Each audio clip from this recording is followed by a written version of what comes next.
فلا پس نہ تخشوہم تم ڈرو وخشونی اور مجھ سے ڈرو، پس تم ان سے نہ ڈرو، فلا پس نہ تخشو تم ڈرو ہم ان سے، وخشو اور ڈرو نی مجھ سے، اور پس تم ان سے نہ ڈرو تم مجھ سے ڈرو، والی اور تاکہ اس لیے اتمہ تاکہ میں پورا کر دوں نعمتی اپنی نعمت کو علیکم تم پر، تاکہ میں اپنی نعمت کو تم پر پورا کر دوں، ولعلکم اور شاید کہ تم تہتدون ہدایت پا جاؤ، اور مجھ سے ڈرو ان سے نہ ڈرو تاکہ میں تم پر اپنی نعمت پوری کر دوں اور تم ہدایت پا جاؤ، کما جیسا کہ ارسلنا ہم نے بھیجا فیکم تم میں رسولاً ایک رسول، منکم تم ہی میں سے، جیسے کہ ہم نے تم میں ایک رسول بھیجا تم ہی میں سے، یعنی کہ وہ انسان ہیں تم میں سے ہیں، یتلو وہ تلاوت کرتے ہیں علیکم تم پر آیاتنا ہماری آیات کو، جیسے کہ ہم نے تم میں ایک رسول بھیجا تم ہی میں سے بھیجا اور وہ تم پر قرآن پاک کی آیات کو تلاوت کرتے ہیں، وَيُزَكِّيهِمْ اور تمہیں پاکیزہ کرتے ہیں، وَيُعَلِّمُكُمْ اور تمہیں سکھاتے ہیں الکتابہ کتاب، والحکمت اور حکمت، وَيُعَلِّمُكُمْ اور وہ تمہیں سکھاتے ہیں ما جو کہ لم نہیں تکونو تم تھے تعلمون جانتے، اور ہم نے تم ہی میں سے ایک رسول بھیجا جو تمہیں قرآن پاک کی آیاتیں تلاوت کرتے ہیں اور تمہیں پاکیزہ کرتے ہیں اور تمہیں کتاب کا علم سکھاتے ہیں اور حکمت سکھاتے ہیں، اور وہ تمہیں وہ چیزیں سکھاتے ہیں جو تم پہلے نہیں جانتے تھے، فَاذْكُرُونِی بس تم مجھے یاد کرو، اذکرکم میں تمہیں یاد کروں گا، واشکروا لی تم میرا شکر ادا کرو، ولا تکفرون اور تم میری ناشکری نہ کرو، اور تم مجھے یاد کرتے رہو میں تمہیں یاد کروں گا اور تم میرا شکر ادا کرو اور تم میری ناشکری نہ کرو۔ یہ سورۃ البقرہ رکوع نمبر 18 کا ترجمہ یہاں پر ختم ہوا۔ ہم تفسیر شروع کر رہے ہیں۔ بسم اللہ الرحمن الرحیم۔ تو ہمارا رکوع نمبر 18 سورۃ البقرہ آیت نمبر 148 سے 152 ہے۔ تو 148 آیت نمبر میں موضوع ہے امت مسلمہ کی امتیازی خصوصیت کیا ہے۔ مسلمانوں کو خطاب کیا، اللہ رب العزت نے فرمایا کہ آپ ہر امت کا ایک خاص قبلہ ہوتا ہے، خاص ان کی عبادت کی رخ جو ان کا رخ ہوتا ہے، تو امت مسلمہ آپ کے لیے اللہ رب العزت نے پسند کر لیا خانہ کعبہ کو قبلہ۔ تو آپ جس جگہ بھی ہوں، جہاں کہیں بھی ہوں، یہود و نصارہ آپ پہ اعتراض کریں، کچھ بھی کریں، تو آپ نے اپنی عبادت کے لیے کسی اور رخ کو اختیار نہیں کرنا، آپ صرف اور صرف خانہ کعبہ کی طرف رخ کیجیے، اور یہی سعادت ہے، یہی خوش بختی ہے، اور نیکیوں میں آگے بڑھ جائیے، یعنی کہ آپ کوئی بھی اچھا کام کریں، کوئی بھی نیکی کریں تو اللہ رب العزت آپ کو اکٹھا کریں گے، یعنی قیامت کے دن وہ اور سب کو اکٹھا کریں گے، ہر چیز پہ وہ قادر ہیں اللہ رب العزت، اور وہاں پہ تمام چیزوں کا حساب ہوگا اور نیکیوں کا اللہ رب العزت پورا پورا ثواب دیں گے۔ تو اس میں یہ بھی ہے، اور ساتھ میں اگر دنیا میں مانا لیا جائے تو یہ ہے کہ اللہ نماز کے لیے مسجد میں آپ سب کو اکٹھا کرتے ہیں، اور دلوں میں اللہ نے محبت ڈالی ہے تو نماز کے لیے آپ اکٹھے ہو جائیں۔ اور پھر اگلی آیات میں پھر رخ کرنے کا حکم دیا کہ تم جہاں کہیں بھی ہو تو اپنا رخ کعبہ کی طرف کرو، یعنی سفر میں بھی کعبہ کی طرف اور قیام کی حالت میں بھی کعبہ کی طرف آپ رخ کریں۔ آپ جہاں بھی ہوں، آپ جیسی جگہ پہ بھی ہوں، تو کوشش کرنی چاہیے کہ مسجد حرام خانہ کعبہ کی طرف ہمارا رخ رہے، لیکن یہاں پر یہ گنجائش ہے کہ اگر ہمیں معلوم نہیں ہو سکا اور ہم اندازہ ہم نہیں لگا سکے تو پھر ہم جہاں ہمیں لگ رہا ہے کہ یہاں پہ خانہ کعبہ ہوگا ہم وہاں پہ رخ کر سکتے ہیں۔ تو ان آیات کے نازل ہونے کی وجہ کیا تھی؟ پہلی وجہ تو یہ تھی کہ تحویل قبلہ کا حکم تھا، تو اس لیے یہاں پر خاص کر دیا گیا، تاکید کر دی گئی۔ دوسری وجہ یہ تھی کہ ہر امت کا قبلہ ہوتا ہے خاص، تو مسلمانوں کے لیے بھی ایک خاص قبلہ ہونا چاہیے۔ تیسری وجہ یہ تھی کہ مخالفین اعتراض نہ کر سکیں، اسی لیے مولانا عبد الماجد دریابادی رحمۃ اللہ علیہ فرماتے ہیں کہ 6 مرتبہ قبلہ رخ ہونے کا حکم دیا جا چکا ہے، اور یہ بار بار حکم دینا یہ ایک خاص اشارہ ہے، اس کا ایک خاص مقصد ہے۔ تو یہ اس کے مقاصد کیا ہیں؟ پہلی دفعہ کیوں حکم دیا؟ مطلقاً حکم ہے کہ حکم بھی دے دیا اور ساتھ میں اعتراضات کے جواب بھی دے دیے۔ دوسری مرتبہ عام حالت میں حکم دیا ہے کہ آپ سفر میں ہو یا حضر میں تو آپ کا رخ کعبہ کی طرف ہونا چاہیے۔ تیسری مرتبہ جگہ کے بارے میں کہا کہ آپ لوگ قریب ہیں یا دور ہیں، کعبہ کے قریب ہیں یا کعبہ سے دور ہیں، دنیا میں کسی بھی جگہ ہیں تو آپ کا رخ ہونا چاہیے کعبہ کی طرف۔ چوتھی مرتبہ ادب کی تعلیم ہے کہ یہ مستحب ہے، بہتر ہے اور عبادت کے لیے خاص ہے۔ پانچویں مرتبہ دل کی توجہ کے لیے فرمایا کہ آپ کا رب جدھر آپ کی توجہ کروا رہا ہے آپ کی توجہ وہیں ہونی چاہیے۔ اور چھٹی مرتبہ یہ تاکید ہے کہ یہ منسوخ حکم نہیں ہوگا، بار بار تاکید کی جا رہی ہے تو ایسا حکم منسوخ نہیں ہوتا۔ اگر بار بار اس کی تاکید نہ کی جا رہی ہوتی تو پھر ہم سمجھ سکتے تھے کہ ہو سکتا ہے یہ تبدیل بھی ہو جائے، لیکن بار بار ایک چیز کی تاکید کرنا، بار بار یہ بتانا، اس سے یہ صاف ظاہر ہے کہ یہ حکم ہمیشہ کے لیے ہے اور یہ حکم تبدیل ہونے والا نہیں ہے۔ اب اتنے زیادہ احکامات بار بار نازل ہونے کے باوجود یہود و مشرکین اگر اعتراض کرتے ہیں تو ان کی ضد، ان کی ہٹ درمی کا کوئی علاج نہیں ہے۔ ان لوگوں کو حسد ہے اور ان کو صرف اور صرف یہ اختلاف ہے کہ بنی اسماعیل کے ہاتھ میں امت کی قیادت کیسے چلی گئی، ایسا کیوں ہو گیا، ہم سے قیادت کیوں چھن گئی۔ اور اب آیت نمبر 151 میں فرمایا کہ آپ کو ہم نے جو رسول بھیجے ہیں ان کی کیا خصوصیات ہیں، وہ کیسے ہیں اور ان کے فرائض کیا ہیں اور وہ کیسی شخصیت ہیں، ان کی قائدانہ خوبیاں کیا ہیں، کس وجہ سے ان کو اتنی عظمت اور اتنا بلند مقام دیا گیا ہے۔ تو یہ اللہ کی خاص نعمت ہے اس امت کو، اس امت کے نبی کو، اور اس امت کے اوپر اللہ رب العزت کا یہ احسان ہے کہ ہمیں ایسے نبی، ایسے انبیاء میں سے چن کے ایک ایسے نبی سے ہمیں نوازا کہ جو اللہ کے سب سے پسندیدہ اور برگزیدہ انسان تھے، اور تمام انبیاء کی خصوصیات ان کے اندر جمع تھیں۔ تو اب آپ صلی اللہ علیہ وسلم کے فرائض کیا ہیں، وہ کون کون سی چیزیں ہیں جو ان کو اللہ رب العزت نے حکم دیا ہے۔ تو سب سے پہلے ان کی خصوصیت بتائی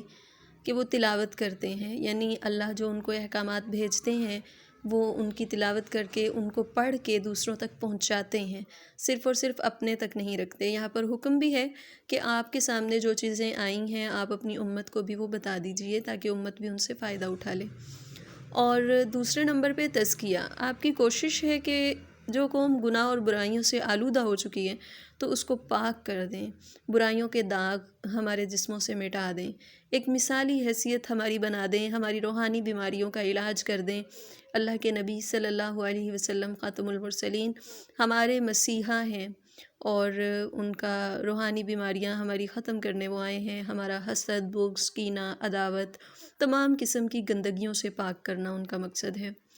کتاب کی تعلیم سے کیا مراد ہے کہ آپ کے سامنے آیات الہی قرآن پاک جو نازل ہوتا ہے آپ ان کی صرف اور صرف تلاوت نہیں کر کے بتاتے، بلکہ آپ تعلیم دیتے ہیں ایک معلم کی طرح، ایک ماہر استاد کی طرح۔ جیسے ایک استاد اپنے طلباء کی تعلیم اور تربیت دونوں کا خیال رکھتا ہے، تو آپ صلی اللہ علیہ وسلم بھی اپنے صحابہ پر اسی طرح مہربان تھے، ان کو تمام چیزیں پڑھاتے نہیں تھے، پڑھانے کے ساتھ ساتھ سکھاتے تھے اور عمل بھی کرواتے تھے۔ حکمت کی تعلیم، اب آپ صلی اللہ علیہ وسلم کا مقصد صرف اور صرف آیات الہی کا ترجمہ پڑھ کے بتا دینا یا سکھا دینا نہیں تھا، بلکہ حکمت کے تمام اسرار و رموز، تمام ایسی باتیں جو انسان کی ذمہ داری میں آتی تھیں یا جو بہتر تھیں، جو سمجھ میں آنے والی چیزیں تھیں، وہ سب کچھ آپ صلی اللہ علیہ وسلم نے سکھایا۔ امت مسلمہ کی سمجھ اور حکمت، امت مسلمہ کی بنیاد ہی انہی اصولوں پر ہے۔ ان تمام چیزوں کی تلقین کی ہے آپ صلی اللہ علیہ وسلم نے امت کو۔ پھر اس کے علاوہ اور بہت سی معلومات ہیں اور بہت سے کام ہیں جن کو یہاں پر غیر معلوم امور، یعنی جن کے بارے میں ہمیں معلوم نہیں ہے، ان کا علم بھی ہمیں پہلے نہیں تھا۔ گزشتہ واقعات، گزشتہ تاریخ، قوموں کے عروج و زوال اور عروج و زوال کے اسباب، مختلف مذاہب، ان کے نظریات، ان کی عبادات، کائنات کی تخلیق اور ہمارے انسانوں کے اندر خامیاں، خوبیاں، فلسفہ، خیر و شر، ماضی و مستقبل سے تعلق رکھنے والے مسائل، مسائل کا تجزیہ، تبصرہ، سب کچھ، سینکڑوں مسائل جن سے ہم لوگ بالکل بے خبر تھے۔ امت محمدیہ بالکل ان کو نہیں جانتی تھی۔ آپ صلی اللہ علیہ وسلم تشریف لائے اور آپ نے تمام الجھنوں کو سلجھا دیا، ایسے روشنی ڈالی کہ پھر کوئی الجھن باقی ہی نہ رہ سکی۔ تو یہاں پر مولانا الطاف حسین حالی رحمۃ اللہ علیہ کا ایک شعر آپ شامل کر سکتے ہیں کہ عرب والے ایسی قوم تھے جن کو جاہل ترین سمجھا جاتا تھا، کہ وہاں پر صرف اور صرف اپنی فخر کرنا، بہادری پر، گھوڑوں پر، اونٹوں پر، مال پر، یہ چیزیں صرف ان کی خصوصیت تھیں۔ حالانکہ زبان دانی کے لحاظ سے اہل عرب بڑے فصیح و بلیغ تھے، لیکن اخلاقی اور معاشرتی حالت اہل عرب کی بہت خراب تھی۔ تو آپ صلی اللہ علیہ وسلم آئے عرب جس پہ قرنوں سے تھا جہل چھایا، عرب جس پہ قرنوں سے تھا جہل چھایا، پلٹ دی ایک آن میں اس کی کایا۔ یعنی صدیوں سے عرب والوں پر جو جہالت چھائی ہوئی تھی، آپ صلی اللہ علیہ وسلم نے ایک لمحے میں، ایک آن میں آ کے ساری کایا پلٹ دی، ان کو مکمل طور پر بدل کے رکھ دیا۔ پھر وہ عرب معاشرتی اخلاقیات اور روحانی اخلاقیات، تمام قسم کے جو ہیں الجھنیں، تمام قسم کی اخلاقی بیماریاں، وہ سب چیزیں ان میں سے ختم ہو گئیں، اور وہ ایسے پاکیزہ، ایسے خوبصورت انسان بن کے ابھرے کہ دنیا میں ان کی مثالیں نہیں ملتی پھر۔ تو اس کے علاوہ ایک اور شعر یہاں پر ہے: جو فلسفیوں سے حل نہ ہوا اور نکتہ وروں سے کھل نہ سکا، جو فلسفیوں سے حل نہ ہوا اور نکتہ وروں سے کھل نہ سکا، وہ راز ایک کملی والے نے بتلا دیا چند اشاروں میں۔ جو چیزیں بڑے بڑے لوگ، بڑے بڑے تاریخ دان، بڑے بڑے فلسفی، بڑے بڑے رائٹرز جن چیزوں کو، جن رازوں کو کھول نہ سکے اور جن نکات کی تفصیلات بیان نہ کر سکے، وہ چیزیں، وہ وضاحتیں، وہ سب کچھ ایک کملی والے، یعنی ایک چادر والے، یہاں پر کہنے کا مقصد یہ ہے کہ ایک سادہ مزاج انسان نے وہ ایسی مختصر طور پہ ایسے ہمیں سمجھایا کہ اب رہتی دنیا تک اس کو مزید کوئی اس طرح سے بیان نہیں کر سکتا۔ تو آپ صلی اللہ علیہ وسلم کی خصوصیت یہاں پر یہ بھی ہے کہ آپ کو جوامع الکلم دیے گئے تھے۔ جوامع الکلم کا مطلب مختصر بات میں زیادہ وضاحت کے ساتھ چیزیں سمجھا دینا، یعنی الفاظ کم اور وضاحت زیادہ ہو، ترجمہ اور مفہوم زیادہ ہو اور الفاظ کم ہوں۔ تو یہ تھا آپ کا لیکچر، اور اس کے ساتھ ایک مختصر سی بات یہ بھی ہے کہ امت مسلمہ جو ہے، ان کو بیت اللہ جیسا مقدس گھر جو پہلی آیت میں ذکر کیا کہ عطا کیا گیا، تو اب یہاں پر اللہ رب العزت فرماتے ہیں کہ آپ کو سب کچھ دے تو دیا، لیکن اب آپ کا فرض کیا ہے؟ ہمارا فرض یہ ہے کہ ہم اللہ کی نعمتوں کا شکر ادا کریں۔ اللہ کی نعمتوں کی ناشکری نہیں کرنی چاہیے۔ اللہ رب العزت نے فرمایا تم مجھے یاد کرو، میں تمہیں یاد رکھوں گا۔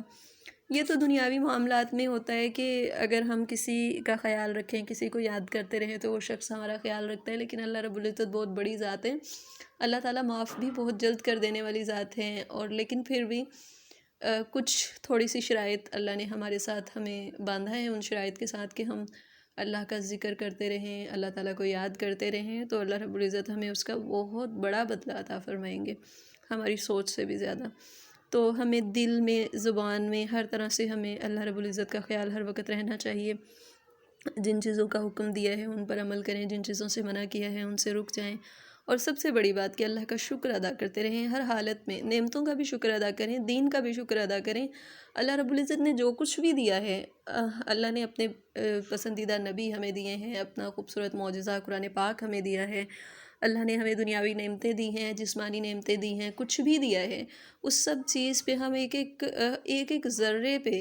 ہم اللہ رب العزت کے شکر گزار ہیں، اور اللہ تعالیٰ نے نعمتوں کی ناشکری سے منع کیا ہے، کیونکہ یہ اللہ کا طریقہ ہے کہ اگر ہم اللہ کو اچھے وقتوں میں یاد رکھیں گے تو پھر برے وقت میں اللہ تعالیٰ خود بخود ہمارے کام آئیں گے۔ ہم اللہ کا شکر ادا کریں گے تو اللہ ہمیں اسے بڑھا کر دیں گے۔ اللہ رب العزت کی ذات ہے، ایسی ذات ہے جو کسی بھی طرح سے بدلے کو بڑھا کے دیتی ہیں۔ ہم اگر 1 روپیہ خرچ کریں گے تو اللہ تعالیٰ ہمیں 10 گنا بڑھا کے دیں گے، اور اللہ رب العزت کی یہ شان ہے کہ ہم کسی بھی طرح کے گناہ کر لیتے ہیں، لیکن ہم جب واپس آ جائیں تو اللہ رب العزت ہمیں اپنی چادر سے ڈھانپ دیتے ہیں، اور ہمیں پرانے گناہوں کی یاد نہیں اللہ رب العزت بار بار دلاتے، بلکہ ہمیں یہ بتایا جاتا ہے کہ اگر کوئی کافر بھی مسلمان ہو جاتا ہے تو اس کے تمام گناہ معاف کر دیے جاتے ہیں، کوئی گناہ گار اگر سچی توبہ کر لیتا ہے تو اس کے گناہ معاف کر دیے جاتے ہیں۔ تو اتنا خوبصورت ہمارا مذہب ہے، اور اتنا خوبصورت اور اتنا قدرت رکھنے والا ہمارا رب ہے، اتنا غفار ہے، اتنا ستار ہے کہ ہم بیان نہیں کر سکتے، ہمارے پاس الفاظ نہیں ہیں، ہم ان کی قدرت کو، ہم اللہ رب العزت کی خصوصیات کو، صفات کو ہم کبھی بھی بیان نہیں کر سکتے۔ ایک شعر کے ساتھ میں آپ کے سبق کا اختتام کرتی ہوں: خطائیں دیکھتا بھی ہے، عطائیں کم نہیں کرتا، خطائیں دیکھتا بھی ہے، عطائیں کم نہیں کرتا، سمجھ میں آ نہیں سکتا وہ اتنا مہرباں کیوں ہے۔ اللہ حافظ۔